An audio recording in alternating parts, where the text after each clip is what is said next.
Jesus. Hallelujah. Palakpakan natin ating Panginoon Diyos.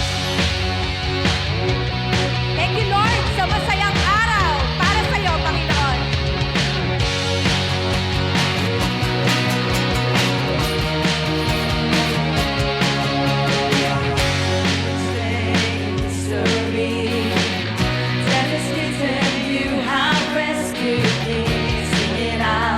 Jesus is alive.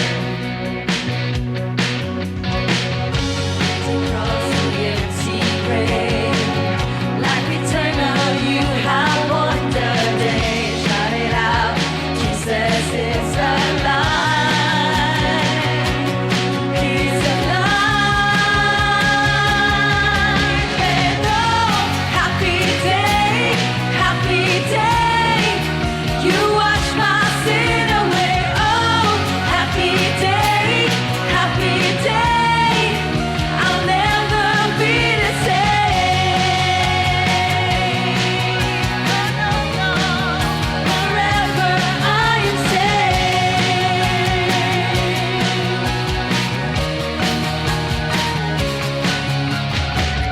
When I stand in that place, free at last, meeting face to face, I am yours, Jesus, you are Praise the mine. Lord. This joy, perfect peace, earthly pain finally will cease. Celebrate, Jesus is alive. He's alive. And oh, happy day, you wash my sin away. Oh, happy day, I'll never be the same. Oh, happy day, you wash my sin away. Oh, happy day, I'll never be the same. Forever I am saved.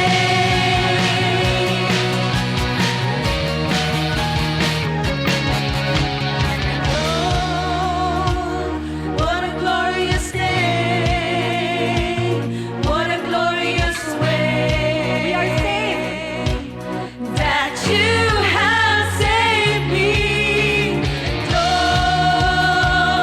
what a glorious day, what a glorious day. I love the name, so much power in the name. Oh,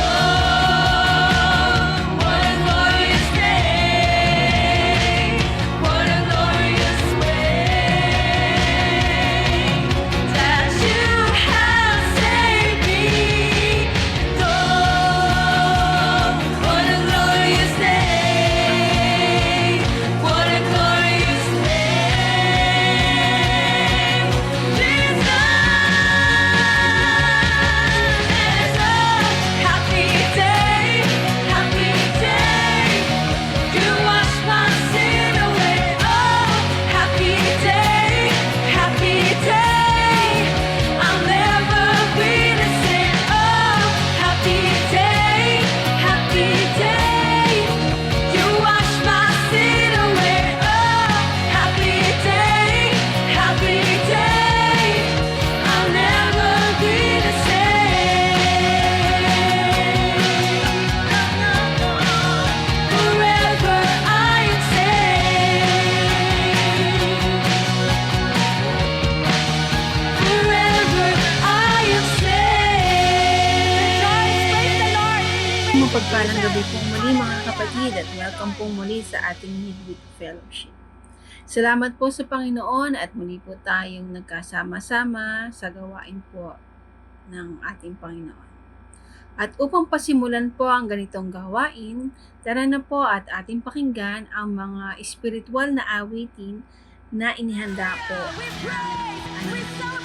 Muli po sa Panginoon po ang pinakamataas na papuri at pasasalamat. Your name on high, amen. Hallelujah, come on church, let's rejoice, let's celebrate. Hallelujah. Thank you, Lord, for this wonderful for all the blessings. Thank you, Lord, for your grace, for your goodness. We truly are blessed enough, Lord. We're going to praise your name. Come on, let us sing. Set free in your love, washed clean by your blood. So faithful, so true, my desire, more of you. Dead in me by your love. Christ in me. Christ in me,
for your grace.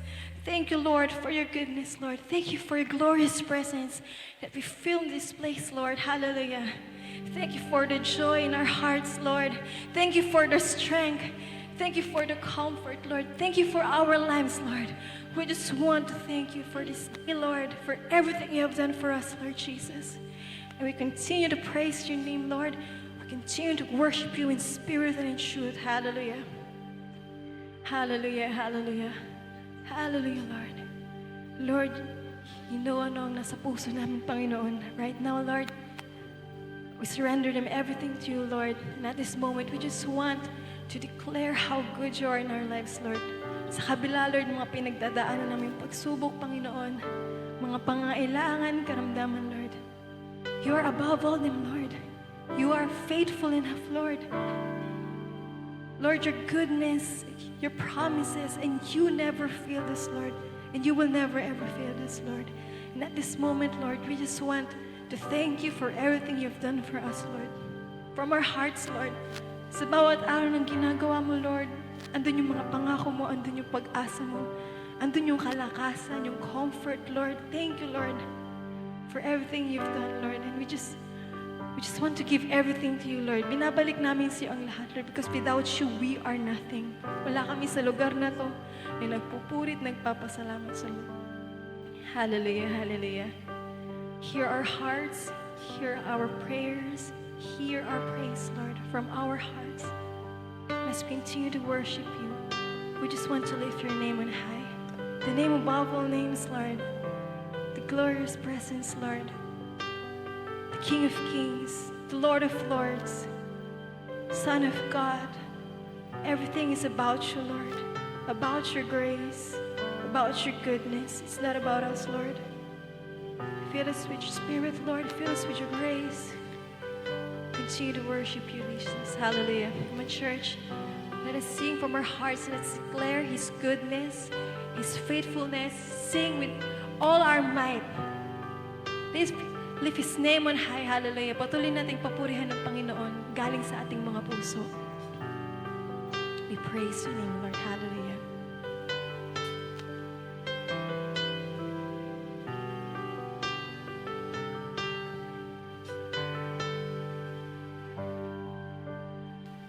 I love you, Lord, for your mercy never fails me, and all my days I've been held in your hands.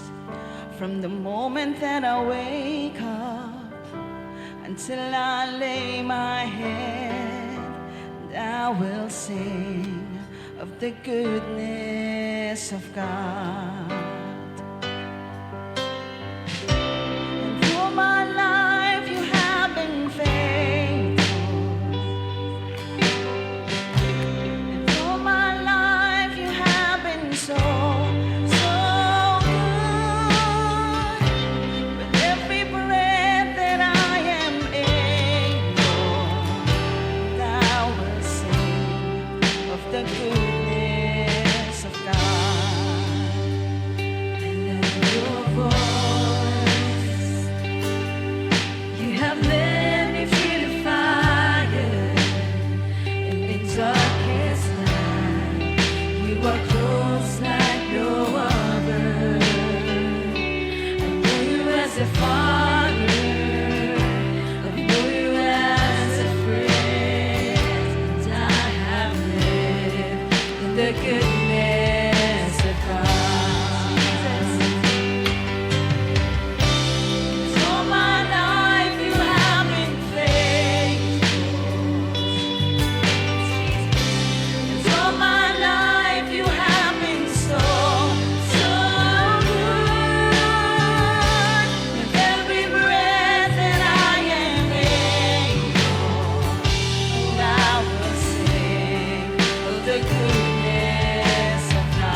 of the goodness of God.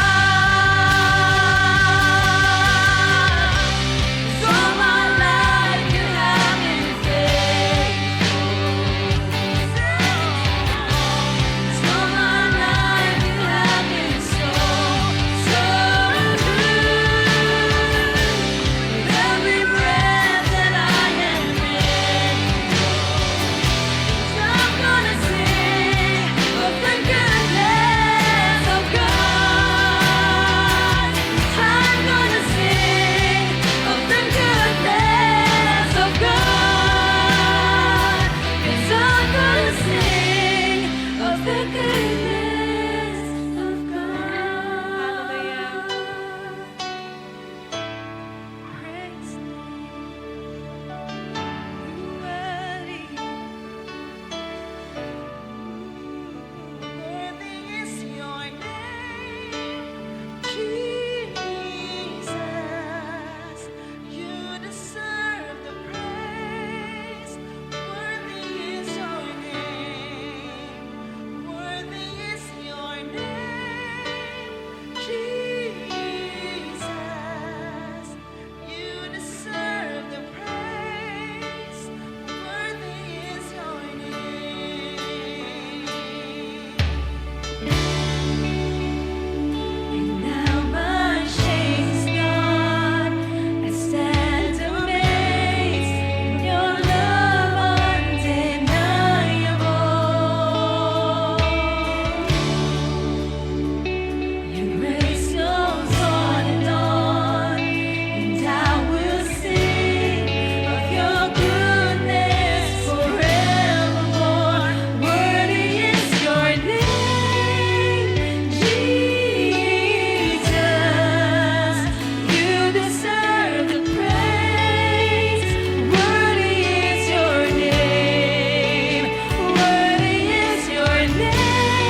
Kami po ay dadako na sa pinakamahalagang parte ng ating gawain, ang pakikinig po ng mga salita ng Panginoon. At sa gabi pong ito, tayo po ay may topic na Living the Beatitude Series, Blessed are the Merciful. At ito po ay pangungunahan ng ating kapatid na si Brother Alex Santos. Isang mapagpalang oras po at araw sa lahat po ng kasama namin ngayon sa Midweek Fellowship. Kumusta na po ang lahat? At alam ko po na nung nakaraang linggo, kahit po nung Sunday, di ba, tayo po ay nag-isang session kasi patuloy na marami pa rin mga binabaha. Pero gayunpaman, alam ko po na ang bawat isa sa atin ay nakasubaybay pa rin dahil nag-live streaming po tayo. So maaari pong meron sa atin ng mga sana naman wala na, no, na nakalubog sa baha, pero in Jesus name,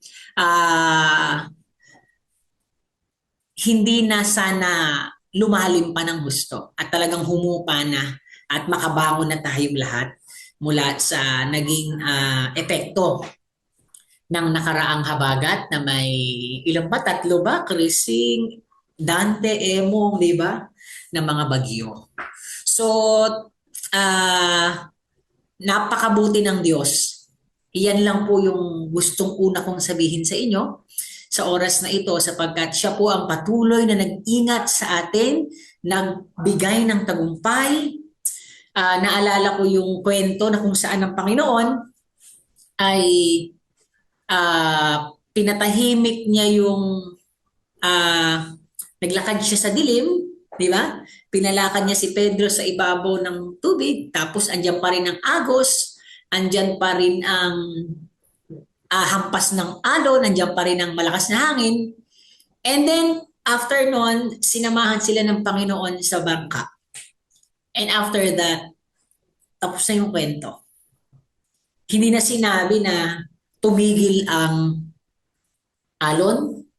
Hindi na sinabi sa kwento na tumahimik ang hangin. Doon sa natutulog siya, na sinabi, pinatahimik. Pero doon sa panahon na siya ay naglalakad sa ibabaw ng tubig, hindi na po binanggit ng Bible kung ano na yung kasunod na nangyari. And makikita natin na doon sa pangyayaring iyon, maaring umuulan pa rin, maaring hinahampas pa rin ng dagat, maaring hinahampas pa rin ng hangin yung bangka, pero yung kwento alam na natin kung saan papunta. Ang mahalaga, ano man ang sitwasyon, kasama natin si Jesus Christ. Yun lang naman eh. Yun yung mensahe ng kwento eh. Di ba? Nasa pangpang ang mga alagad, si Jesus Christ na iwan sa bundok upang manalangin. Mula sa bundok, nung nakita ng Panginoon na hinahampas ng malakas na agos, ng malakas na hangin, ang mga alagad, nilapitan niya ito, sinamahan niya ito. Gumawa ng himala sa pagpapalakad kay Pedro sa ibabaw ng tubig, pero andyan pa rin ang alon, nandyan pa rin ang hangin, doon nga na po si Peter eh. Kaya siya lumubog. And after that, niligtas siya ng Panginoon at sinamahan na sila ng Panginoon sa kamangka. At natapos ang kwento. Walang binanggit kung ito ba ay tumahimik yung alon at yung hangin. Pero hindi na po mahalaga yun para sa akin eh. Dahil ang mahalaga, kasama na sa bangka si Jesus Christ. So mga kapatid, sabi nila 20 daw na bagyo ang dumaraan sa Pilipinas taon-taon. Letter E pa lang tayo. Di ba? Marami pa yata. Sana naman wag malakas. Sana naman wag nang magdala ng maraming tubig. Pero sa kalooban ng Diyos, ano man ang ipahintulot niya, mga kapatid, ang mahalaga, ano man ang maging sitwasyon natin, umasa tayo, manalig tayo, kasama natin si Jesus sa ating bangka. Pagkasama natin si Jesus sa ating bangka, we have everything. So what can we ask for? Ano pang mahihingi natin? Ano pang mahihiling natin? Mahigit pa ron. Kung kasama na mismo natin sa bangka, yung may kakayanan na lumakad sa ibabaw ng tubig, Yung may kakayanang utusan ng hangin at utusan ng dagat na tumahimik at pumayapa. Amen. Palakpakan po natin ang ating Panginoon. So tayo po ay nagpapatuloy sa seryeng Living the Beatitudes. Pero again, samahan niyo muna po ako sa isang panalangin bago tayo magsimula sa ating talakayan. Ama namin sa langit, maraming salamat Panginoon sa oras na ito na kami Panginoon muli mong tinitipon kahit sa pamamagitan virtual upang patuloy na purihin ka, parangalhan ka, sambahin ka at makinig, maupo sa iyong paanan para kami matuto at lumago sa kaalaman at karunungan ukol sa iyo. Lord, sa oras na ito, sa pagtitipong ito, ikaw ang manguna, ikaw ang patuloy na gumabay, ikaw ang sa amin ay magbigay ng karunungan at kakayanan. Lord Jesus, ikaw po ang magbigay sa amin ng mga matututunan namin at magturo sa amin sa pamamagitan ng Banal na Espiritu. At Ama, sa oras na to, ikaw lang ang madakila, magpakilanman. Ito po ang aming dalangin. In Jesus' name, Amen and Amen. Muli nga po, palakpakan natin ang Panginoon. Purihin natin si Kristo kasama natin ngayon. Nasaan man tayo, kasama natin si Jesus sa ating bangka. Praise the Lord. Palakpakan natin ang Panginoon. Hallelujah. Lagyan nga natin ng mga heart react dyan. Alam ko may heart react dyan sa YouTube. Comments eh. Sige po. Or we can type Amen, praise the Lord, purihin ka Jesus, dakila ka, salamat Panginoon. Praise the Lord. At huwag kalimutang i-share. I-share nga natin. I-share po natin in Jesus' name. So, tayo po again, nasa phase 2 na ng ating pong serye na Living the Beatitudes. Kasi as far as I remember, nakakaapat pa lang tayo, no? 8 po yan eh. Actually, siyam nga yan eh. Or 8. Yung huli, hinati namin sa 2 para maging siyam. Tapos yung ating introductory lesson, naging 10 baksa. So, pang-5 na po ito, na naipaunawa na sa atin ng Panginoon, na iba pala talaga ang perspektibo ng Diyos ukol sa pinagpala. Hindi pala ito tungkol sa pera, sabi nga natin, purpose, pera, person or people, not also power, and popularity. But rather, being blessed in the Bible, being blessed in the wisdom of God is to be in the presence of God, in the presence of Jesus, despite and in spite of the situation na naroon tayo, hanggat kasama natin ang Panginoon, anuman ang pinagdaraanan natin, tayo'y mga pinagpala. Amen. Palakpakan nga po natin ang Panginoon. So ang ating pong paksa is about being blessed are the merciful or blessed are the merciful. Pinagpala ang mga mahabagin. Amen. So ito po, again, mababasa po natin sa Mateo 5, 1 to 11, yung buong talata ng blessedness or beatitudes. Diba? Nasabi nga ng ating pastor, pag sinabing beatitude, hindi pwedeng wala yung pagiging masaya.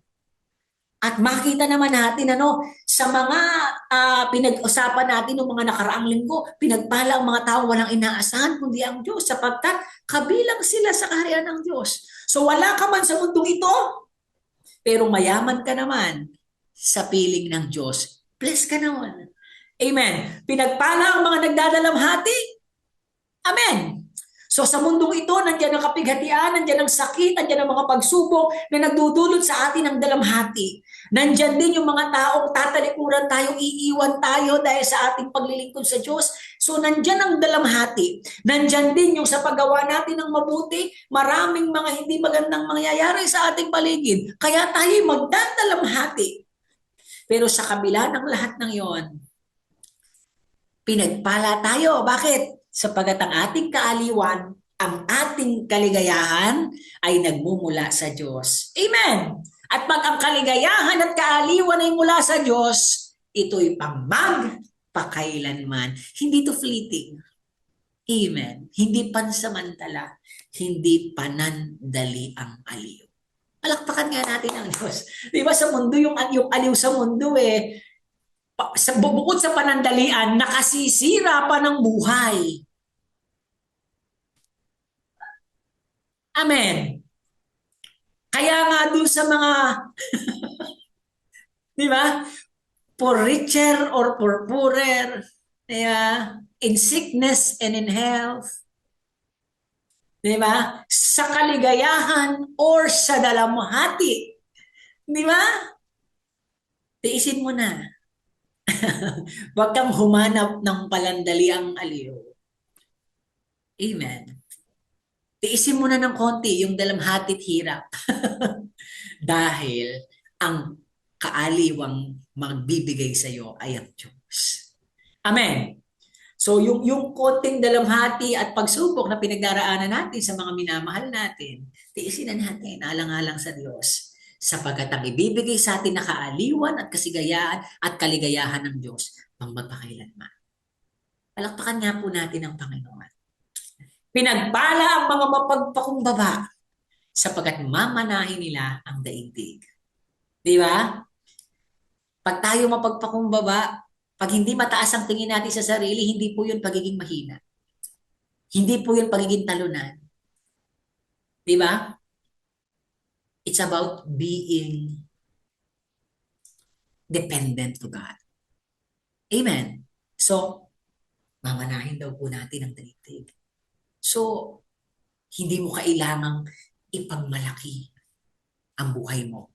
Hindi mo kailangang maparangalan sa mundong ito at makilala ng marami para lang masabi mo, I have everything in life. As long as you have Jesus in your boat, you are blessed. And last week po, tinuruan tayo ng ating pastor that blessed are the one who persevere in righteousness, who has every intention to do righteous thing, to follow the will of God. Kahit ba parang ito ay saliwana sa kultura ng mundo at daigdig, ang Diyos naman ang magbibigay sa atin ng tunay na satisfaction, fulfillment, at kasiyahan.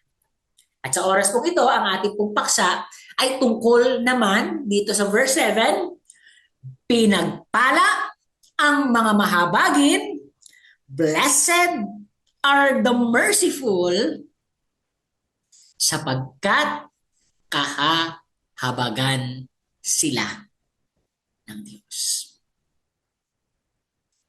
Blessed are the merciful, for God will show mercy unto them. Handa na po ba tayo? So, simulan na po natin ang ating talakayan. Unahin po natin yung pagtalakay dito po sa pangunawa. Ano ba yung mercy, no? Di ba? Ano ba yung kahulugan nito? At ano ba yung mga maling pananaw natin tungkol sa pagiging mahabagin, maawain sa ating kapwa? So, yung pinagmula po ng salitang mercy sa bagong tipan na nakasulat sa Griego ay mula sa salitang eleemon or eleemon. Ano man ang basa dyan? Basta ang ibig sabihin nito ay means compassionate. Pero pag tinignan nyo po ng mas malalim pa, mas pinaliwanag dito na yung mercy is not just a simple feeling of compassion. Para daw masabing mercy in the Bible, it's about showing kindness, pagiging mabuting loob, at mapagpatawad. So, yung pagpapatawad po ay hindi mo pwedeng alisin pag pinag-usapan natin ang salitang kahabagan. So, hindi siya simple feeling of compassion. It's about showing kindness, mabuti ka, at mapagpatawad ka. Meron pong disclaimer, especially to those who don't deserve it. Ganun po kalalim ang ibig sabihin ng salitang mercy or kahabagan. Kailangan marunong kang maawa at magpatawad, lalong-lalo na sa mga taong hindi karapat dapat sa pagpapatawad. Yun po yung mercy. Kaya nga mga kapatid, sa mundo, akala nila, pag ikaw ay maawain, mahina ka. Kasi hindi ka gumaganti. Di ba? Hindi ka bumabawi. Puro ka pagpapatawad. Puro ka pagpapalampas ng mga pangyayari. Sa mundo po, akala nila pag merciful ka, andun yung pagiging passivity mo, no? Nandyan yung vulnerable ka sa abuse kasi, sige lang, patatawarin ka niyan. Kaaawaan ka niyan, malambot ang puso noon. Di ba? Pero alam niyo mga kapatid, sa katotohanan, hindi po pagiging mahina ang pagiging maawain. Hindi po pagiging talunan ang pagiging maawain. Actually, sa totohanan lang mga kapatid, sa buhay na ito, pag ginawa ka ng masama, napakadaling gumanti. At parang yun ang pinakamabilis na gawin, gumanti. So, di ba? Di ba pag sinabing madaling gawin at mabilis gawin, hindi ka malakas nun. Para masabing malakas ka, kailangan nagagawa mo yung hindi nagagawa ng karamihan. Or kaya mong higitan yung kayang gawin ng nakararami. So kung ang nakararami, pag nasaktan, gumaganti, pag nasaktan, nahirapan, bumabawi, ang mga maawain malalakas to. Bakit? Dahil kaya nilang magpigil at may sapat silang lakas at takot sa Diyos para hindi gumanti bagkus ay magpakita ng awa at habag sa kanyang kapwa. So mali po yung pangunawa natin that being merciful is about being weak. No. But rather, when you are merciful, you have the strength and the conviction na mula sa Diyos na hindi kayang gawin ng ibang tao. And later on, you will find out napakaraming pakinabang ng pagiging maawain sa kapwa at mapagpatawad. Diba? Unang-una na nga, diba? Ano sabi ng Biblia? Pinagpala ang mga mahabagin sapagkat kahahabagan sila ng Diyos. Imagine niyo. Diba? Para hindi ka magmukhang mahina, para hindi ka magmukhang talunan, gaganti ka. So ang hinahabol mo doon, validation ng tao, malakas yan. Hindi nagpapatalo yan si Alex. Di ba? No. Hindi mo kailangan ng validation ng mundo. Ang kailangan mo, habag ng Diyos. Tulong ng Diyos. Pagpapala ng Diyos. Di ba? Yung pumupuri sa yung malakas ka, matapang ka, kaya lang namang ginagawa yun kasi pinakikinabangan ka. Maniwala ka sa akin kapatid, pag hindi ka na pinakikinabangan ng mga taong yun, wala ka ng kwenta. Kahit ano pang lakas mo at tapang mo. Sisiraan ka pa, masama ugali nun. Diba? Unang kwento sa'yo, matapang ka, mabait, malakas ang loob mo kasi nga hindi ka nagpapatalo. Nung naging maawain ka, tapos wala ka na rin pakinabang sa kanila, ay, mayabang ka na. Pag sa Diyos galing yung awa, yung pagpapala, diba? Pang magpakailanman yun. So, tapusin na natin yung pananaw natin na ang lagi nating hinahabol, validation ng tao. Amen. So, meron na po akong tatlong word dito na gusto kong makita nyo kung paano para mas maunawaan natin yung compassion, yung mercy. So, andyan po yung word na compassionate, empathetic, or kind, di ba? So, pag sinabi natin compassionate, it's more of, sabi dito, means being moved with sympathy. So, nandyan yung talagang maawain ka, yung bang talagang nakararamdam ka ng awa sa kapwa mo na halimbawa, wala siyang makain, 'di ba? Para bang ang sakit namang tignan. Yun yung awa eh. Yung bang parang hindi mo kayang makita na nararanasan niya yung bagay na yun. Pero kung titingnan mo, it's feeling siya eh. So, hindi masama ang pagiging compassionate ha. Gusto ko lang ipakita that being merciful is more than being compassionate. Actually, subordinate ba ang tawag doon? Ng pagiging merciful, yung compassionate. Kailangan. Pasok sa merciful yung compassionate, pero hindi lang compassionate yung merciful. It's more than compassionate or being compassionate. Yung empathetic naman, ito yung you show empathy, it's a feeling. Ito yung nararamdaman mo, yung nararamdaman ng iba. Yung parang inilalagay mo yung paa mo sa sapatos nila. Yung kasabihan na yon. Kaya nga, sa Tagalog to, malasakit eh. Kaya tinawag na malasakit is, nararamdaman mo yung sakit na pinagdaraanan nila. Yun yung malasakit. And imagine mo, pag meron kang compassionate, pag meron kang malasakit, ang susunod nito, dapat may gagawin ka. Doon na ngayon papasok yung merciful. Sabi ko nga, merciful, malaking bahagi ng pagiging maawain ay yung pagiging mahabagin ay yung may awa ka, compassion.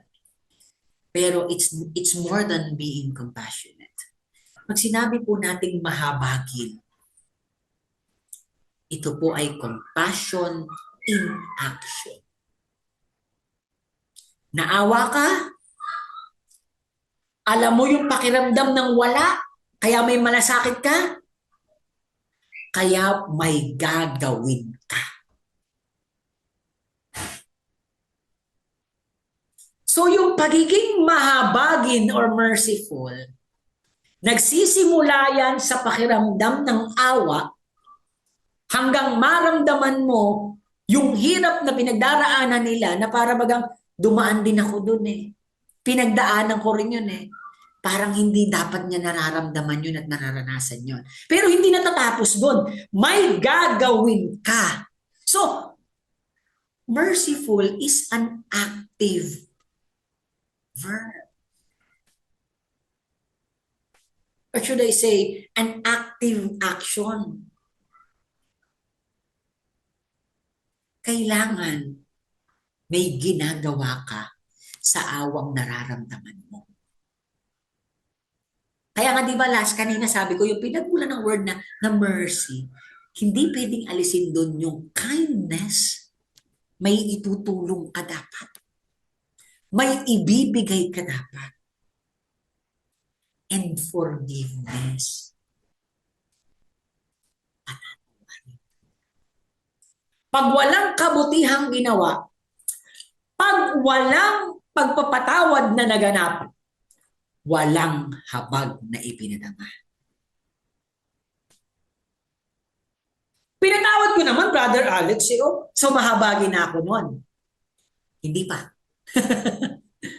Kasi, merciful is compassion in action, especially, it is a special act towards the undeserving. Pinatawad ko naman yung best friend ko eh. Best friend mo yun eh. Siyempre, patatawarin mo yun eh. Kasi tsak naman na may ginagawa rin siyang mabuti sa'yo. Paano yung kapitbahay mo kahit minsan walang ginawang mabuti, kaya mo pa rin bang patawarin? Paano yung boss mo na simula nung pumasok ka sa trabaho, walang ginawa kundi pagtripang ka? Yung mga katrabaho mo na simula nung na-promote, wala nang ginawa kundi kainggitan ka at siraan ka, kaya mo pa rin ba silang patawarin? Sige, yung circle of friends mo, kaya mong patawarin. Pero ito bang mga tao walang ginawa kundi masama sa'yo, kaya mo pa rin patawarin? Yan kasi yung tanong eh. Yun ang kahabagan. Pag kaya mong magpatawad, magmalasakit, at gumawa ng mabuti kahit sa mga taong hindi gumagawa ng mabuti sa'yo. That is merciful. That is mahabagi. Hindi yung, oh, kawawa naman siya. Uy, pinagdaanan ko rin yun. O sige, pinatatawad na kita. Ang tanong, kanina mo ginagawa ang mga bagay. For it to be considered mercy, it must be towards those who don't deserve it. Yun po yung pagiging. So para mas maintindihan natin, tingnan natin to. Ano sabi sa Micas or Micas 6:8? Itinuro na niya sa inyo kung ano ang mabuti. Ito ang nais ni Yahweh, maging makatarungan ka sa lahat ng bagay. Patuloy mong mahalin ang iyong kapwa at buong pagpapakumbabang sumunod sa iyong Diyos. Dati, asan din yung mercy? Asan din yung mercy? Yung tatlong narinig mo. Ang problema kasi sa atin mga kapatid, di ba? Maging makatarungan kayo. Oh, makatarungan! Brother Alex, walang ginawa yan, kundi ipamalita ng mga bagay na hindi ko namang ginawa eh. Brother Alex, pagod na ako. Inaabuso ako eh. Niloloko ako eh. Sinisiraan ako. Naku, deserve lang nila yun. Magnanakaw eh. Mamamatay tao eh. Walang respeto eh. Dapat lang nilang pagdaanan yung parusa na yun. That's justice. Pero hindi po natapos doon eh. Oo, maging makatarungan ka sa lahat ng bagay, pero ano sabi? Sa pagiging makatarungan mo, patuloy mong mahalin ang iyong kapwa.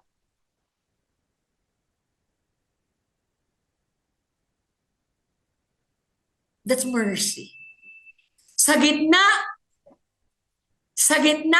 ng justice and love, there is mercy. Nandun po yung mercy sa gitna ng yun. Nandun yung mercy. Justice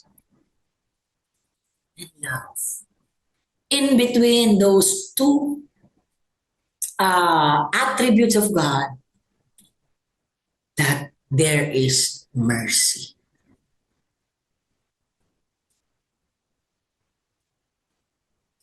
Sinaktan niya ako, pero mahal ko siya. Kaya patataparin ko siya.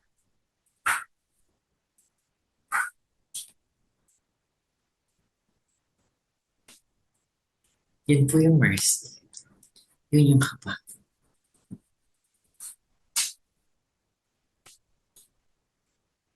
Gumawa siya ng masama, pero mahal siya ng Diyos. Kaya siya pinatawad ng Panginoon. That is mercy.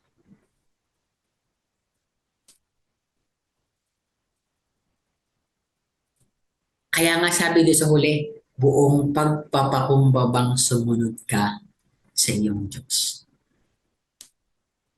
Hindi pwedeng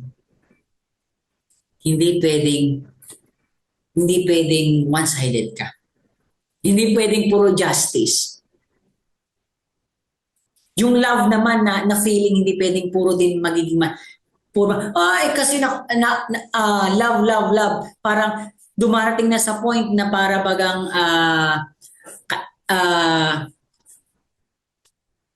tawag doon yung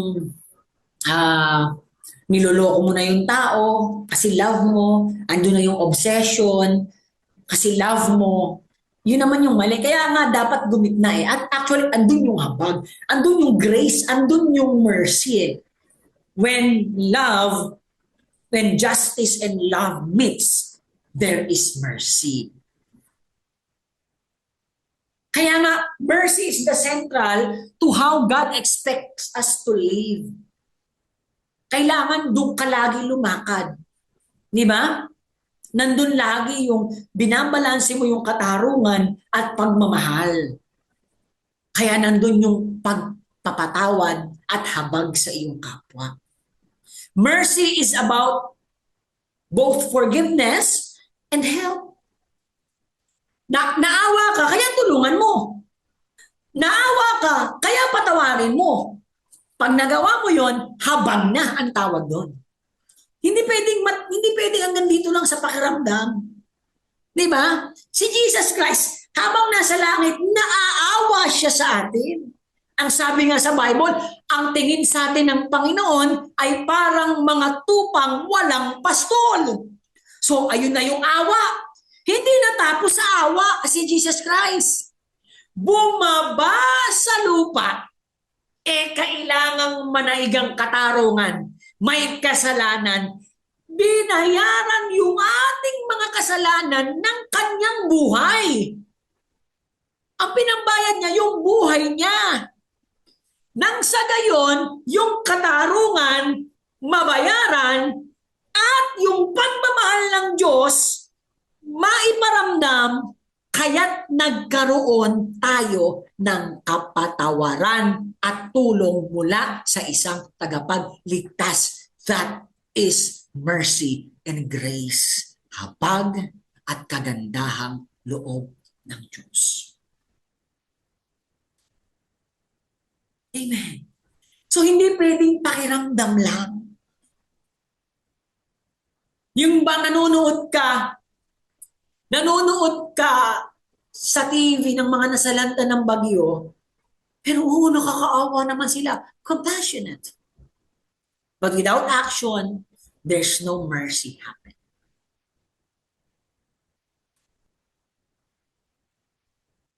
Nagigets nyo?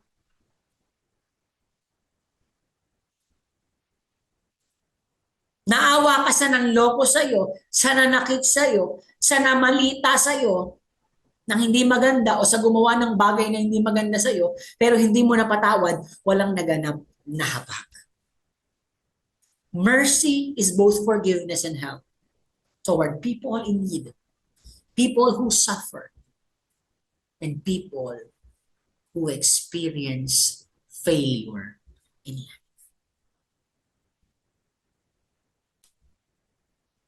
Kailangan may gagawin ka dyan sa nararamdaman para maging mercy.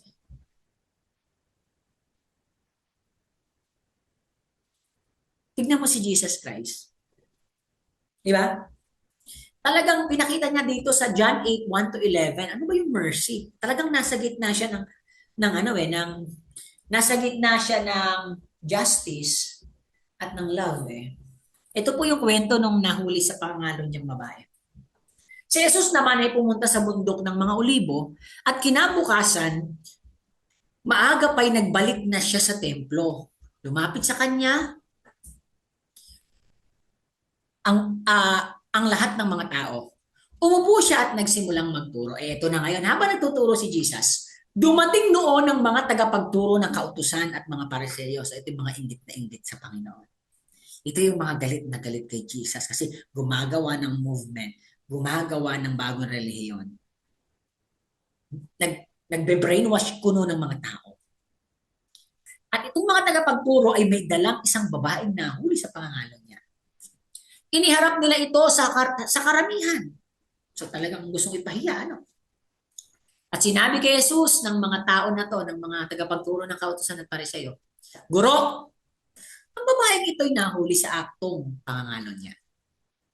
Ayon sa kautusan ni Moises, dapat batuhin hanggang mamatay ang mga katulad niya.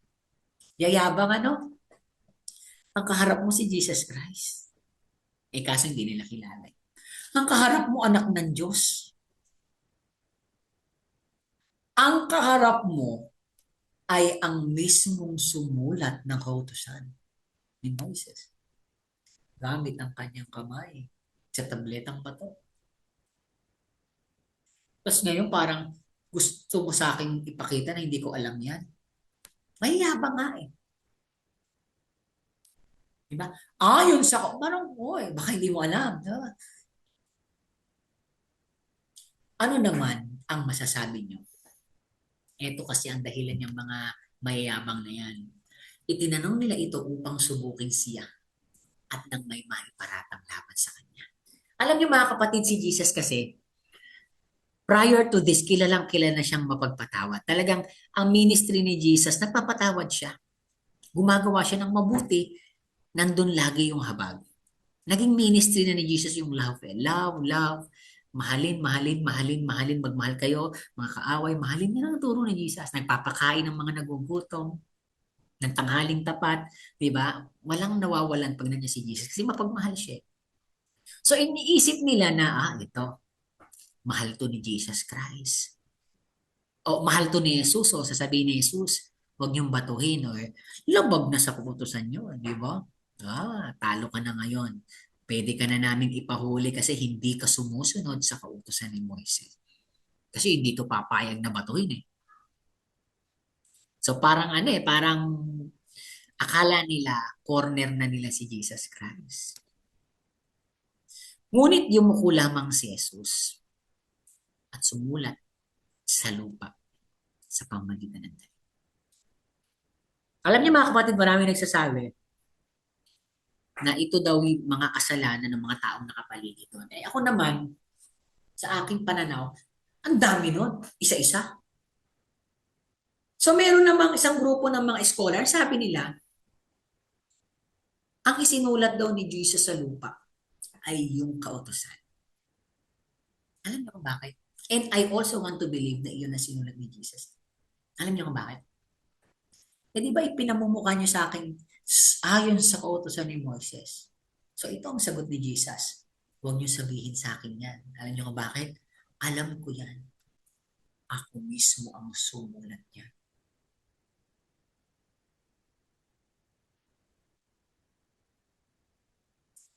Huwag kang papatan. Huwag kang mangangalon niya. Ako mismo sumulat niya. So alam ko ang nakasulat sa kautusan ni Moises. Kaya patuloy sila sa pagtatanong, kaya tumayo si Jesus at nagsalita. Alam ko yan at ito ang tugon ko sa inyo. Ang sino man sa inyo na walang kasalanan, ang siyang maunang bumato. At muli siyang yumuko at pinagpatuloy ang kanyang pagsusunod. Huwag niyo akong turuan. Alam ko ang kautusan.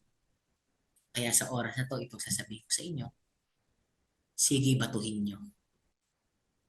Dahil yun ang sabi ng kautusan ni Moises. Pero ang unang babato, yung walang kasalanan.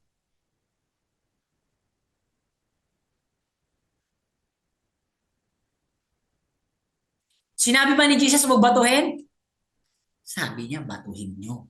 Go lang! Pero make sure, pag bumato kayo, wala kayong kasalanan. And that's wow.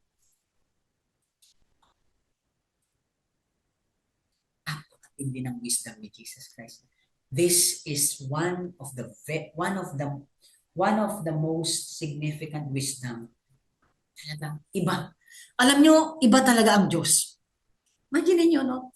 Parang sa tingin ng mga matatalinong tagapagturo, corner na. Kasi maawain to eh. Tsak na hindi niya to pababato. So sure na tayo.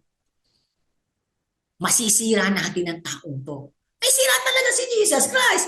Sirang-sira. Kung magkakamali siya ng salita, sira. Imagine niyo ha. Pag sinabi ni Jesus, o tama kayo, sabi ng utos ni Moises, batuhin nyo. Go, bato na, bato. Okay siya sa kautusan, pero sira na pangalan niya. O ano, yung sinasabi niyong Jesus na mapagmahal, mamamatay tao din pala eh. Imagine niyo, pinayagan kaming batuhin yung tao. Sira si Jesus. Kung ang sinabi naman ni Jesus, huwag niyong batuhin! Huwag niyong batuhin! Ay, kulong, patay. Sira din siya. Ay, wala palang alam yung taong ito sa kautusan ni Moises. Wala palang alam-alam. Imagine mo, sabi wag daw batuhin. O, talo na eh. Akala nila talo si Jesus eh. Hindi nila alam. Ang dunong ng Diyos higit sa dunong ng tao. Ang sino man sa inyo walang kasalanan, ang maunang bumato. Hindi niya sinabing wag batuhin. Pinababato niya ayon sa kautusan ni Moises. Pero tinuruan niya yung mga taong ito ng tinatawag nating habag. Pero maunang bumato.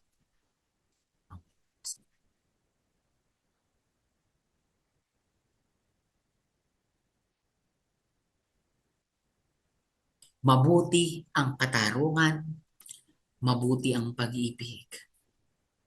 Sa gitna ng dalawang yun, nandun ang apa. At nagsimulang umalis mula sa pinakamatanda. Alam niyo kung bakit? Kasi yung pinakamatanda ang may pinakamaraming kasalanan. At hindi nila kayang batuhin. O ano? Yabang ko. Ang yabang kong isipin na dapat lang sa kanya yan. Dapat na yan patayin. Dapat hindi tayo maawa dyan. Pero ako ba ano pinaramdam sa akin ng Diyos?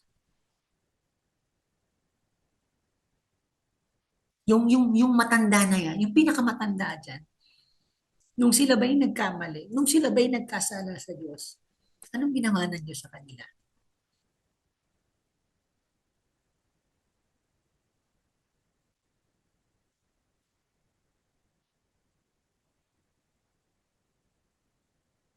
Kaya tinanong sila ng Panginoon, nasaan sila? Wala na bang humatol sa iyo? Wala po, Ginoo. Sagot ng babae. Sinabi ni Jesus, tanong ko kayong mga kapatid. Doon sa mga tao sa lugar na yon, sino doon sa mga taong yon ang may karapatang bumato? Kasi sabi ni Jesus, sige, batuhin nyo. Pero maunang bumato yung walang kasalanan. So nag-alisan sila. Sino yung nandoon na may karapatang bumato? Sino sa mga taong doon ang walang kasalanan? Di ba si Jesus? So sino lang sa mga taong naroroon ang may karapatang bumato? Di ba si Jesus? Ako nakakasigurado na kung may isa man doon na taong walang kasalanan, siguro agad-agad nilang babatuhin yung babae. If they could, they would. Tama ba? Kung pwede lang, kung meron lang isa doon na walang kasalanan, if they could throw a single stone to the woman, they would. They would definitely do it. Pero doon po sa mga taong naroroon, isa lang ang may karapatang bumato. Jesus could, but he would not. Why? That is mercy. Being merciful is having the strength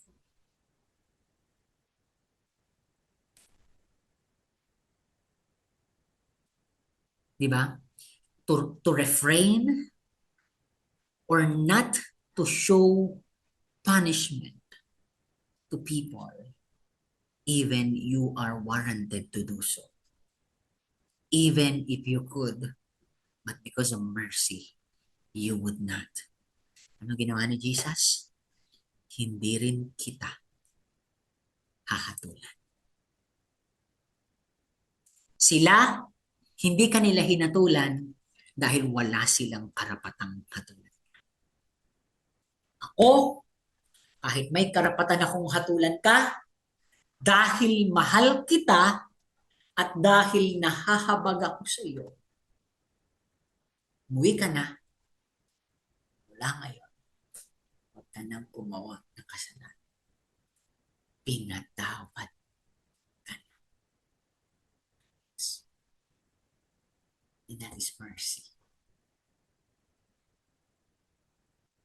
Amen. Kaya nga, Jesus as the embodiment of mercy extended compassion to outcasts, healed the sick, forgave the adulterous woman. Pinakamatindi. Nung siya'y nakapako sa krus, wait lang, anak ako ng Diyos. Huwag niyo akong saktan. Huwag niyo akong habgupitin. Huwag niyo akong ipako sa krus. Diba sabi pa nga ni Jesus Christ kay Pedro, Pedro, bakit naman tinagpas mo yung tenga nung kawal na dumadakip sa akin? Alam mo bang naka-ready sa langit yung 12 legion of angels, 72,000 angels, ready sa isang hudyat lang ng Ama, sagipin niyo ang anak ko. Kayang-kayang ubusin ng Diyos ang buong daigdig ng mga oras niyo para iligtas yung anak niya. O ang titignan lang ng Diyos katarungan. Amen. Anong ginawa ni Jesus? Patawarin mo sila, Ama, sapagkat hindi nila nalalaman ng kanilang ina. And that is mercy. A compassion in action towards those who do not deserve or undeserving. Kahit hindi karapat-dapat na kaawaan at kahabagan, kinahahabagan ng Diyos. Pinatatawad ng Diyos. Yun ang kung hindi lang siya pakiramdam at hindi siya pagiging mahina. Yan ang pinakamalakas na ginawa ng Diyos sa kanyang, di ba? Sa kanyang kagalingan bilang Diyos. Ang patawarin natin sa kabila. Kasi alam mo, kung pagaganahin lang ng Diyos, kapangyarihan, isang ganyan lang, patay tayong lahat. Kung ang gaganahin lang ng Diyos, karunungan, isang pag-iisip lang niya na, mawala kayo dyan. Isang salita lang niya, gunawang mundo. Yun ang madaling gawin ng Diyos para sa Kanya. Pero yung patawarin tayo, yung kahabagan tayo, it takes so much of yourself. So being merciful is not a weakness. It's a strength that only God can provide. Kaya nga po, makikita nyo, mga kapatid, pag tayo maawain, it reflects God's character. Kaya nga utos ng Diyos sa Lucas 6:36, maging mahabagin kayo. Kasi ang gusto ng Diyos, maging kawangis niya tayo, tulad ng inyong Ama na mahabagin. Huwag kayong maging mayabang, huwag kayong maging mapanghusga sa kapwa, huwag kayong mapangparusa, diba? Huwag kayong gumanti. Maging mahabagin kayo kasi hindi yan ang katangian ng Diyos eh. Ang katangian ng inyong Ama, ang katangian ng inyong Panginoong Jesucristo, ang katangian ng Espiritu Santo ay ang mahabag sa kabila ng kakulangan natin, ng kawalaan natin. Anong ginawa ng Diyos? Pinigyan niya tayo ng mga bagay na kailangan natin. So that ganun din tayo sa ating kapwa. Maging mahabagin kayo. Matuto kayong balansehin ng katarungan at ang pag-ibig. At sa gitna nito'y mabuti kayo at mapagpatawad kahit na sa mga tao hindi karapat-dapat. Ang tanong, kaya ko ba? Kaya mo. Because the foundation of mercy, received mercy begets given mercy. Ang mga taong tumanggap ng habag ay kayang-kayang magbigay ng habag. Received mercy begets given mercy. Hindi po mahirap ang maging mahabagin sa mga anak ng Diyos. Sa sanlibutan, mahirap maging mahabagin. Sa mundong ang lagi lang iniingatan ay ang pangalan, sa mundong ang meron lagi ay kompetisyon at maging malakas at mahusay, sa mundong ang nakikita lang ay ang sarili, hindi ang kanyang kapwa, talagang mahirap magpakita ng awa. Sa mundong wala nang ginawa ang tao kundi kasamaan. Kaya para bagang everyone deserves to be punished. No good deeds goes unpunished. Eka nga. Yan ang madaling gawin sa mundong ito. Pero hindi tayo tinawag ni Kristo para sa madali lang na gawain. Oo, pinagaan ni Kristo ang buhay natin dahil tayo kanyang binigyan ng buhay. Pero hindi ibig sabihin nun ay magiging komportable na lamang at madali ang gampanin mo sa buhay na ito. Bakit? Para i-look forward mo yung heaven. Kasi baka hindi ka na pumunta ng heaven. Di ba? Kaya nga, di ba? Maraming mga tao ayaw mamatay. Lahat gagamitin ng pera, gagamitin ng kapangyarihan, papatay ng ibang tao, magnanakaw sa kaba ng bayan at sa ibang tao para masustain yung buhay. Kasi gusto nila dito yung masarap na buhay. Hindi nila alam, masarap na buhay mo dito, impyerno ka naman. Tayo, okay lang mahirapan. Okay lang masaktan. Kasi hindi naman ito ang buhay lang natin. Parang si Lazaro, di ba? Nagtiis na siya ng sapat-sapat at sobra-sobra pang hirap sa buhay na ito, alang-alang kay Kristo. Kaya naman ang ibinigay sa kanya ng Diyos sa langit ay kapahingahang walang hanggan. Okay lang, maghirap ako dito, Lord. May nilulook forward naman ako eh. Kaya kung sa tingin ninyo mahirap magpakita ng habag, okay lang. Pero gawin mo kasi kaya mo. Mahirap pero kaya mo. Yun ang sigurado. Si Jesus din naman nahirapan, di ba? Mahirap. Mahirap maging mahabagin. Si Jesus na nahirapan, di ba? For the sake of mercy,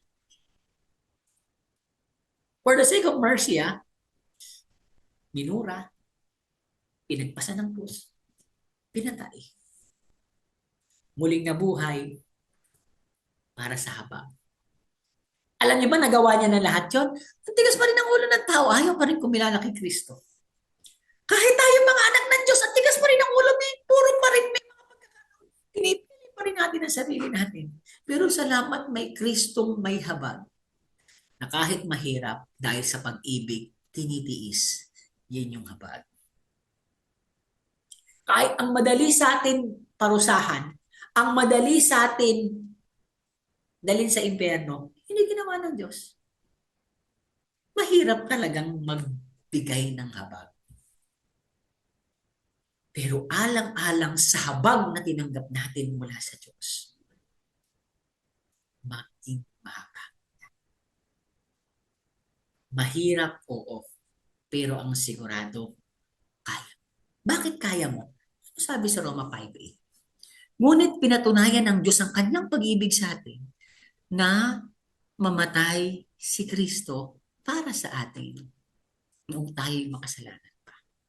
Imagine, noong mga panahon we are undeserving.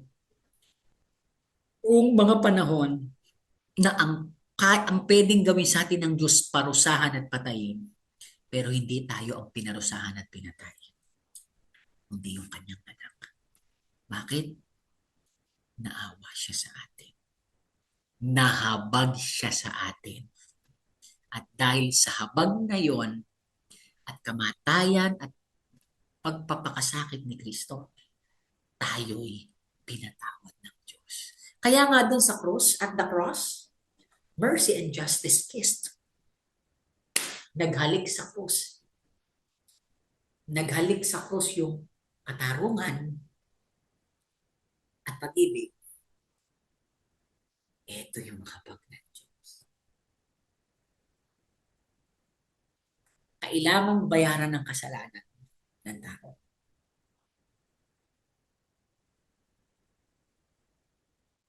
Pero mahal tayo ng Diyos. Ay,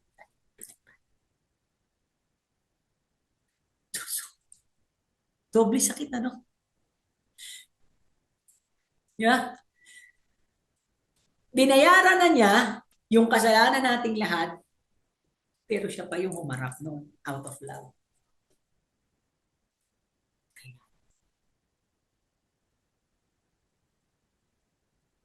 Di ba? Yun sinasabi kong mercy. It's a, it's a, it's a balance of justice and love. God's mercy was fully shown on the cross. God's justice was fully satisfied. Bayad lahat at nahayag ang pagmamahal at habag ng Diyos. Yan ang krus. Kaya mga kapatid, bibigyan ko kayo ng sikreto. Para matuto kayong maging mahabagin, para hindi nyo makalimutan ang pagiging mahabagin sa inyong kapwa, pag kailangan mong magpatawad, pag kailangan mong magpakita ng malasakit, pag kailangan mong magbigay ng magbigay kahit sa tingin mo'y inaabuso ka na, pag kailangan mong pasensya ng magpasensya kahit paulit-ulit na, lagi mong alalahanin ang krus ni Kristo. Sapagkat sa krus na yon, binayaran ni Kristo ang paulit-ulit ko at mong pagkakasala sa Kanya. Kung paanong yung nilakad ni Kristo mula doon sa templo hanggang sa krus ng Kalbaryo, kung gaanong malayo iyon, kung paanong paulit-ulit na nadapa ang Panginoon sa kanyang pagbubuhat ng mabigat na krus, paulit-ulit na nadapa, iyon ang kabayaran sa paulit-ulit din nating pagkabigo at pagkakasala. Balikan mo lang yun. Sigurado, mahihiya ka sa Diyos. Sigurado magpapatawad ka. That's the cross. Hindi lang siya pinako ng isang kamay, hindi lang dalawa, pati paa, pati krus na tinik, sinaksak pa. Yan yung kasalanan natin. Diba?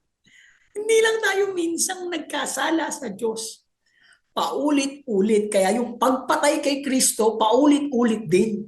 I mean, hindi taon-taon na ibig sabihin, kanan, pako sa paa, koronang tinik, saksak na tagiliran, huwag natin buhayin yan, ubusin natin yan. Eh di pa ganun din naman tayo, inubos din natin ng Diyos dahil sa ating mga kasalanan. Pero ang ginawa ng Panginoon, pinatawad tayo. Kaya nga mga kapatid, yung pagpapakita natin ng habag, we show mercy not to earn God's mercy. Nauna yung mercy ng Diyos bago tayo nagkaroon ng habag sa ibang tao. We already received it through Christ. Tinanggap na natin ang habag ng Diyos. Ang gagawin na lang natin, ipapakita. Kaya nga oo, mahirap maging mahabagin. Pero kaya natin. Kasi ipinadama na sa atin yan ng Diyos. Amen. Diba? Kaya nga dito sa Mateo 18:25 to 35, makikita nyo dito yung nagalit ang Panginoon dun sa ito yung parable ng hari na pinatawad niya yung kanyang lingkod, tapos yung lingkod naman niya hindi pinatawad yung kanyang mga nangungutang sa kanya. Ano mo, ako pinatawad yung utang mo, tapos itong mga utusan mo hindi mo pinatawad. Hay, halika, sabi dito, napakasama mo. Pinatawad kita sa utang mo sapagkat nagmakaawa ka sa akin. Anong ginawa ko? Naawa ako sa iyo. Hindi ba dapat ka rin sanang nahabag sa kapwa mo? Kung nakatanggap ka ng habag, dapat magbigay ka rin ng habag. Receive mercy begets given mercy. At sa galit ng hari, siya'y ipinabilanggo hanggang sa mabayaran ng buo ang kanyang utang. Gayon din ang gagawin sa inyo ng aking amang nasa langit. Kung hindi niyo taos-pusong patatabarin niyo yung mga kasalanan. Ang ano dito mga kapatid, hindi sinabi ng Diyos na pag hindi ka mahabagin, babawiin ko na yung kaligtasan mo. No, once save, always save tayo, mga kapatid. Pero di ba merong aral sa Biblia na Pag matigas ang ulo mo, pag hindi ka marunong sumunod sa kalooban ng Diyos, sa kaso ng pinag-uusapan natin, pag wala kang awa sa iyong kapwa, para mo ulit pinapako si Kristo.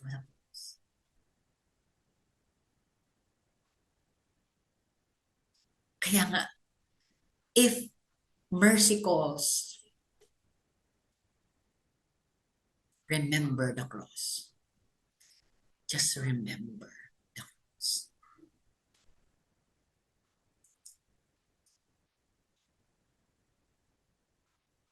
Mga kapatid, sabi dito sa 2 Pedro 1:5-8,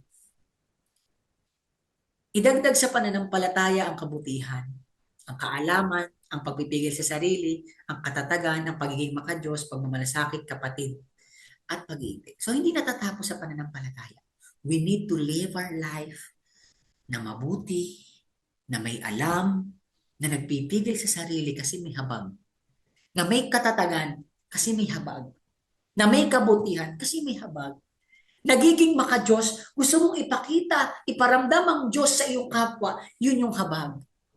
May pagmamalasakit sa kapatid, kaya hindi ka mapagparusa, hindi ka mapaghiganti, kaya ka nagpapatawad kasi may habag. At pag-ibig, ginagawan mo pa ng mabuti kasi may habag. Kailangan daw nating gawin yun at idagdag sa pananampalataya. Pero hindi para maligtas, kundi iyon ang buhay na tinaglay natin. Sa sabi, kung ang katangiang ito ay taglay ninyo at pinagyayaman, yun yung ginagawa natin. Hindi natin dinadagdagan para maligtas. Dinadagdagan natin yung pananampalataya para magyaman. Para bagang halaman na umusbong na pinatubo na ng Diyos. So pagyamanin mo na lang, diligan mo, patlakihin mo hanggang magbunga. So hindi para maligtas. Tumubo na nga, nabuhay na nga eh. Di ba? Yung buto, tumubo, nagbunga, nabuhay. Ganun tayo eh.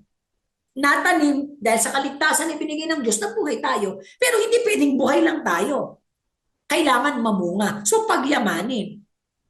At pag pinagyayaman natin, ano sabi? Ang inyong pagkakilala sa Panginoong Hesukristo ay hindi mawawalan ng kabuluhan at pakinaba.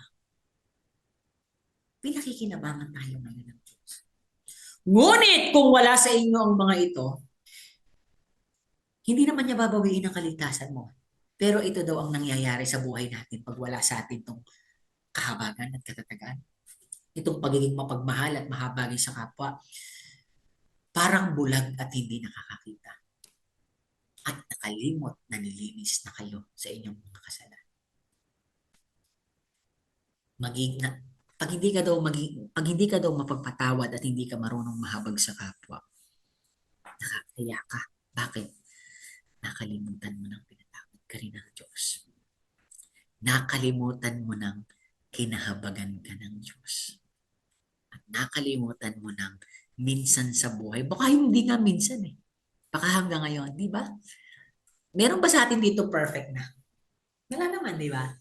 So kung hindi ka pa perfect, kahit ikaw hanggang ngayon, kailangan mo ng habag.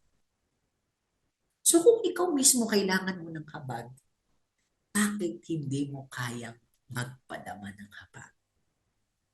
Kaya sabi ng Diyos, mahiya ka, Alex.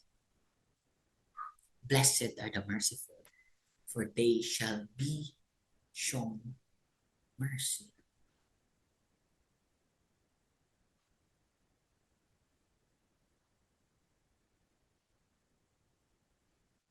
Nanghihingi ka sa akin ng habag kasi nabibigo ka, kasi nagkakasala ka, kasi nadadapa ka. Ang tanong ko, Alex, ikaw ba marunong kang sa iyong kampo? Balik ka na lang pag marunong pa ng baba.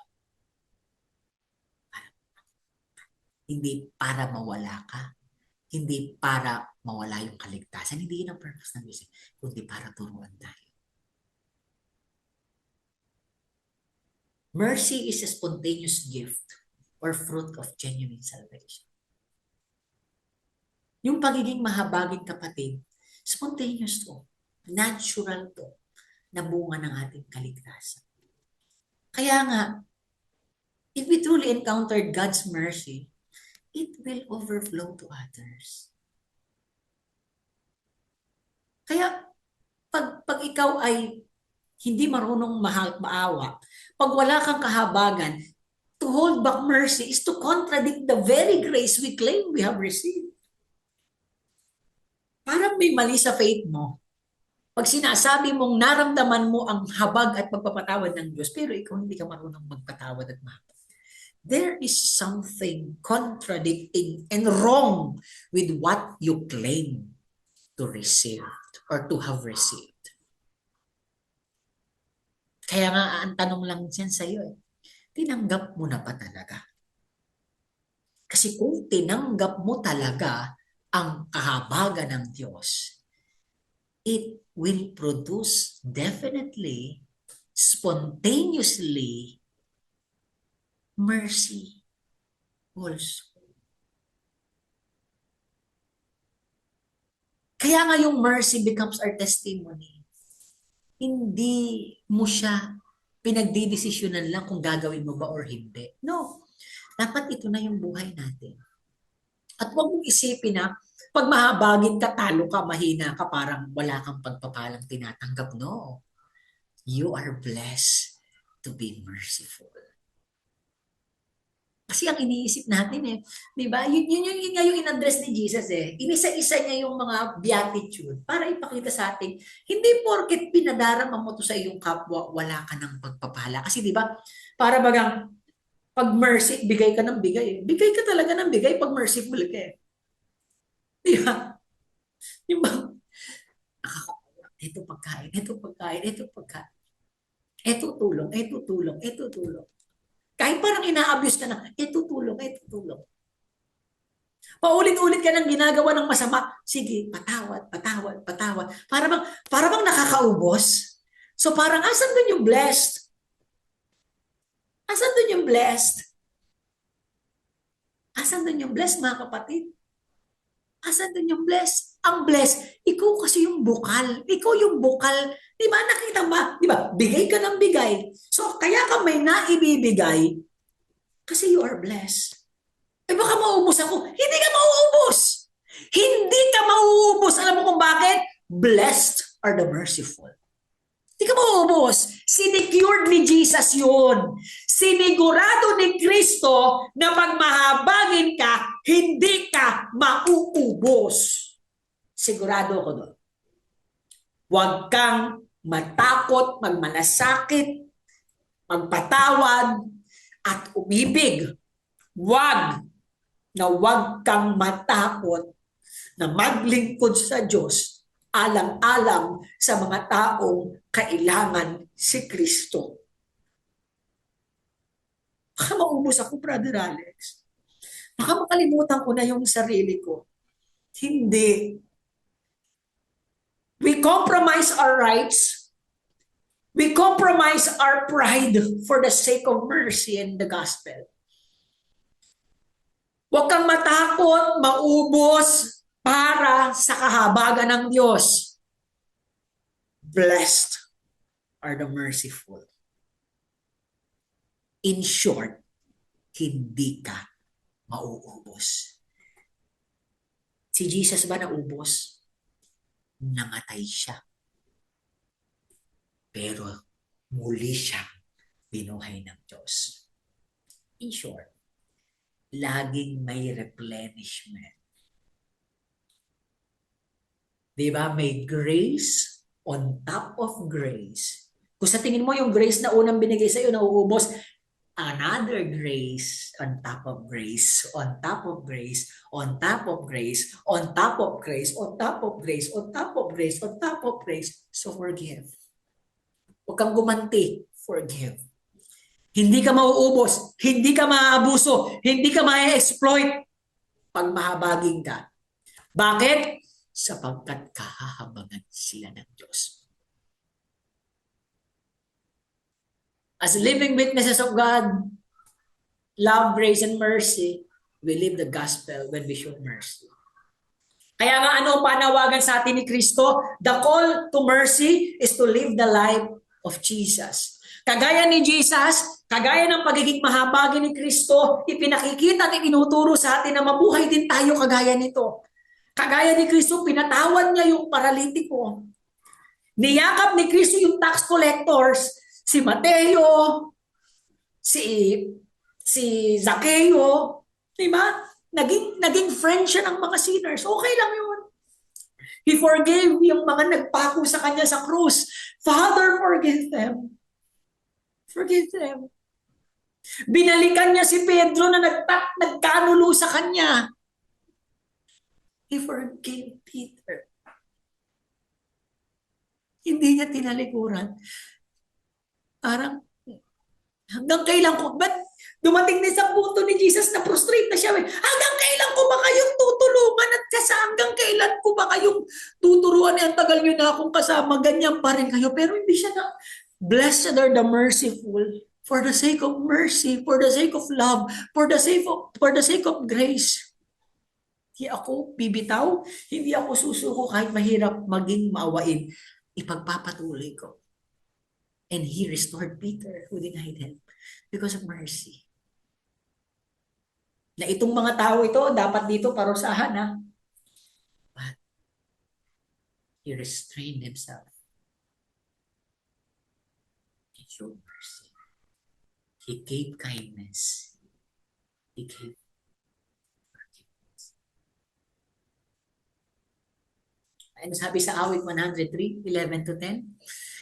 Di katumbas ng pagsuway kung siya ay magparusa. Sarap, no? Hindi kasi tumbas eh. Hindi talaga tumbas eh. Sa krus, yung kasalanan ko, napunta kay Kristo. Yung katuwiran ni Kristo, napunta sa akin. Hindi talaga patas. Hindi talaga patas. Sobra-sobra. Di ba, para maging patas, si Kristo, hindi dapat mapako. Ako yung mapako. Yun yung patas. Disproportionate yung love eh. Disproportionate yung grace eh. Disproportionate yung mercy. Anong nangyari? Yung kasalanan ko, yung kasalanan mo, yung kasalanan natin, napunta kay Kristo. Yung kabutihan ni Kristo, yung katuwiran ni Kristo, yung kalinisan ni Kristo, napunta sa atin sa krus. Hindi tayo sinisingil, bagamat tayo'y may sala. Purihin natin ang Diyos. Purihin natin ang Panginoon. Kaya mga kapatid, anong dahilan bakit hindi mo kayang maging mahabagin, maging mapagpatawad, maging, di ba? Maging mapagbigay at mapagmalasakit sa iyong kapwa, ikaw nga, hindi mo pa hinihingi. Pinagmalasakitan at pinatawad ka na ng Diyos. Ang agwat ng lupa't langit, sukatin may hindi kaya. Gayon ang pag-ibig, gayon ang kagandahang loob, gayon ang awa at habag ng Diyos sa may takot sa Kanya. So kung ipagmamalaki mo sa akin, if the reason we don't show mercy is because we feel we are in the right position to do, I deserve niyang maparusahan, I deserve niyang mamatay. Think again. God who is most right and just, yung Diyos, siya yung higit sa lahat may karapatan at may katarungang gawin ng parusa sa atin, chose to show mercy instead of judgment to display His love and glory. Kung ang Diyos na nagawa ng mapatawad, di ba? Palasak, pero totoo. Kung ang Diyos na nagawang pagpatawad, sino tayo? Kaya being merciful means dying to pride, dying to revenge, dying to bitterness, and entitlement. Huwag mong tignan yung mawawala sa'yo. Huwag mong tignan yung galit. Huwag mong tignan yung hinanakit. Huwag mong tignan na para kang magiging talunan. Huwag mong tignan yung entitlement mo na, ay, deserve na yan. Tama din. Tanga eh. Hindi ganon. Hindi ganon. Mali yun. Tayo yun eh. pero pinatawad tayo ng Diyos. So, ganun din dapat tayo. We are not yet perfect. We stumble, di ba? Di ba? We stumble. We fail. So, we still need mercy. If we refuse to give it, how can we expect it from others? Ako personally, ewan ko sa inyo, may mga tao na hanggang ngayon humihingi ako ng awa. May hinihingan ako ng tawad. At Alex, huwag kang mag-expect ng awa at tawad sa kapwa mo kung ikaw hindi ka. If you really want to experience forgiveness and mercy from others, show mercy also. Walang awang mahatulan ang di marunong maawa. Santiago 2:13. Mga anak tayo ng Diyos, so dapat marunong na tayo. Mercy reflects maturity and spiritual depth. As disciples, we grow by giving what we ourselves continually receive.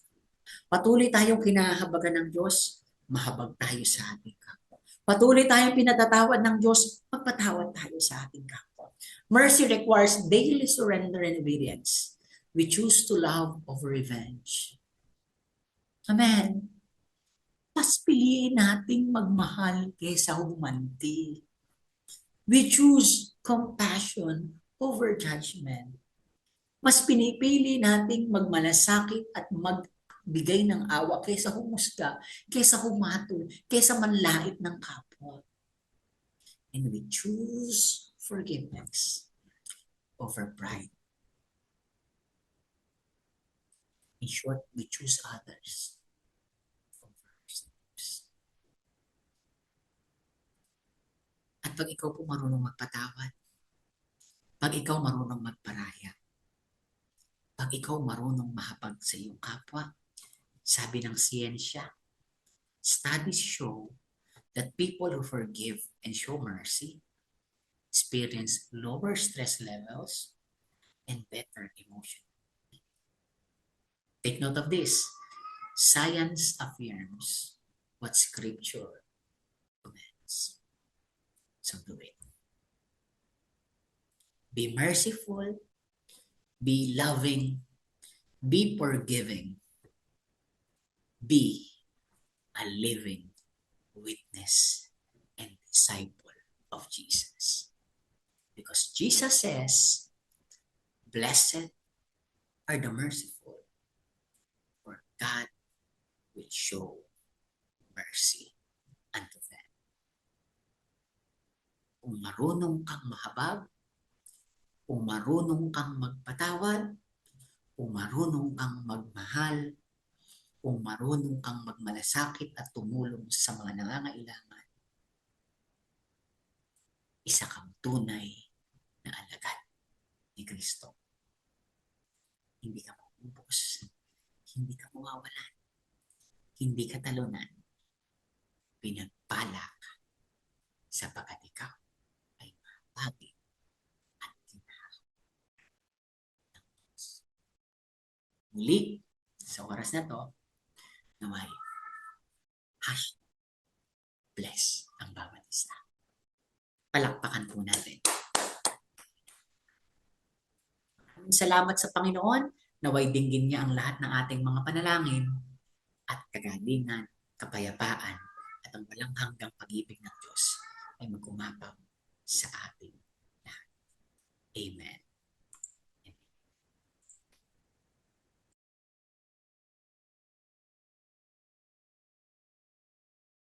Tunay nga pong nakaka-bless ang makinig po sa mga salita ng ating Panginoon.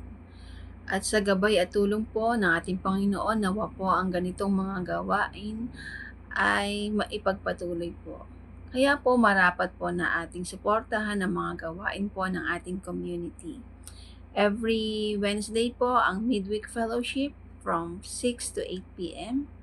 Every Saturday po ang Youth Fellowship from 5 to 6:30 p.m. And ang Sunday Fellowship po, 2 sessions, AM session from 9 to 11 a.m. And ang PM session po is from 2 to 4 p.m.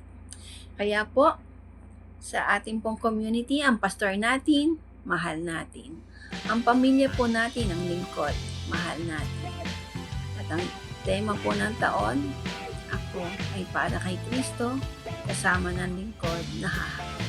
Muli po, isang mapagpalang gabi po sa bawat isa and God bless us. Family that loves, loves, loves, loves one another. We're family that cares, cares, cares.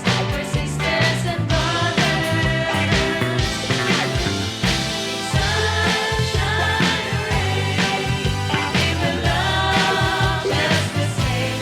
We're family that loves, loves, loves, loves one another. We're family that loves, loves, loves, loves one another. We're family that cares, cares, cares. We're sisters and brothers.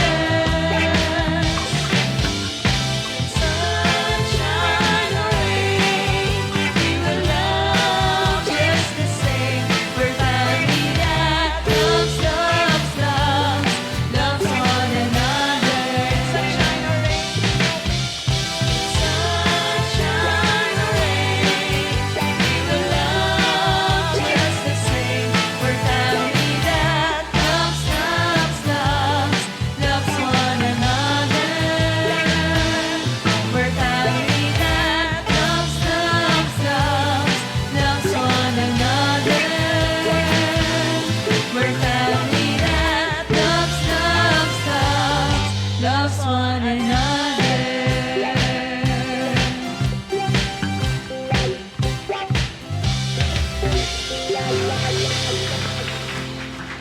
Picture po tayo, saglit.